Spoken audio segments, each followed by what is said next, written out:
What's good, YouTube? It's your boy, Booba Sports TV, back at y'all with another one. So, it has been made official.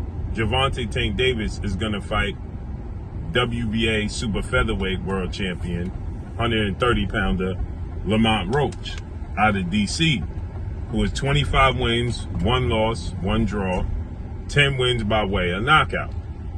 29 years of age, about 5'8", with a 68, 69-inch arm reach.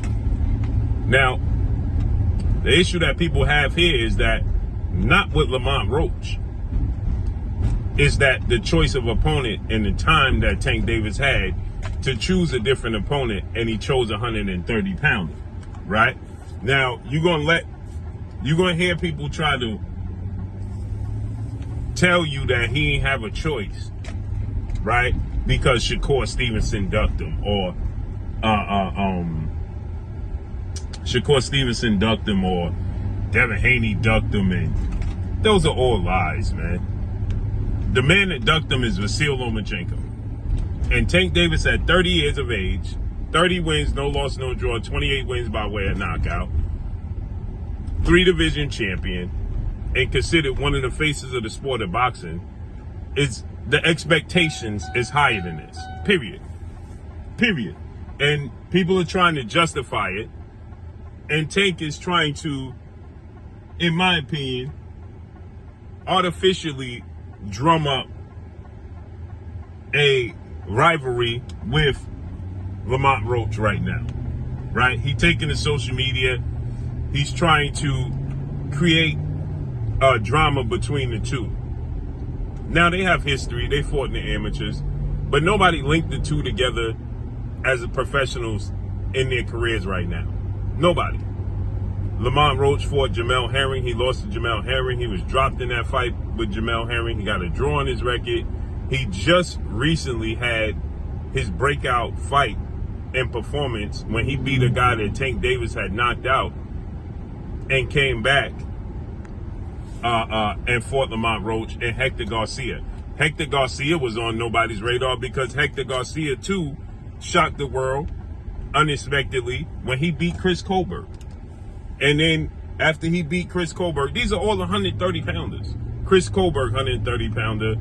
Hector Garcia, 130-pounder. Lamont Roach, 130-pounder.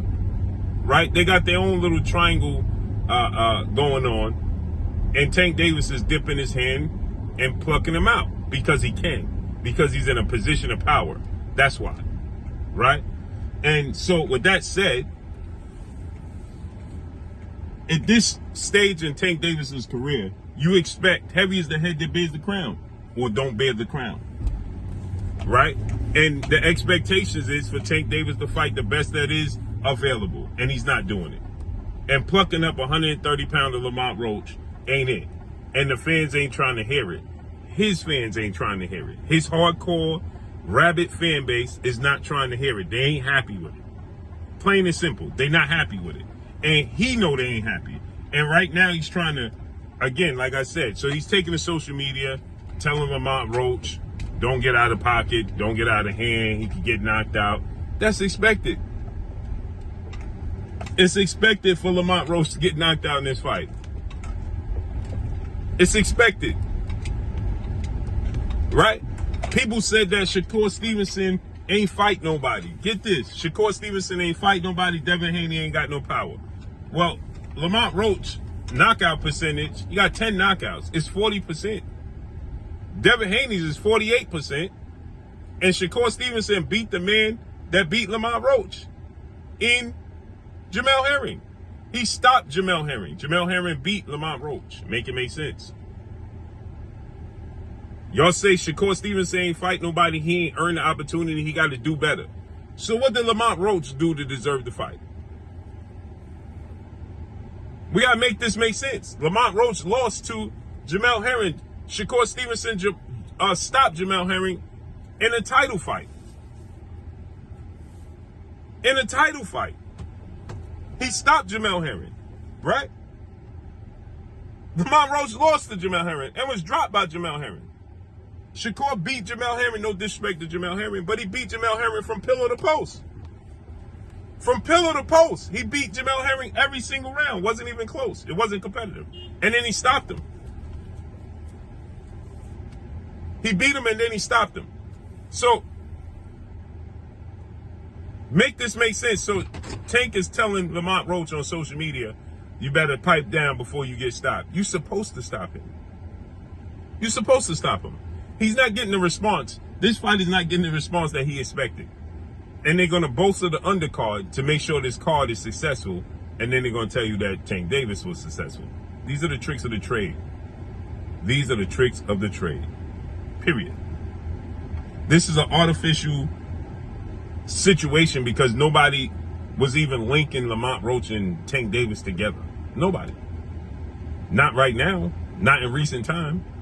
So he's trying to drum up drama between the two to make it spicy. Nobody believes it. And it's no disrespect to Lamont Roach, but it's just the truth. So let's see how this unfolds and plays out, though. It's supposed to have, and on top of it, it's going to take place in Houston. I understood it taking place in the Capital One Arena in D.C. Baltimore, D.C. rivalry. Tank Davis sold out big time at Capital One Arena with a stacked undercard again. But now it's going to be in Houston, Texas. And they're going to feature Jamal Charlo, according to reports. Jamal Charlo, Brandon Figueroa on the undercard. And David Benavidez. Some extremely stacked cards for Tank Davis cards. Waste the cards, right? If Tank Davis is the carrier and the superstar, why are you wasting his talent? That could be a separate card against competitive fights. But whatever. Follow me on Instagram at Blue Blood Sports TV, all one word. I'm gone. Peace.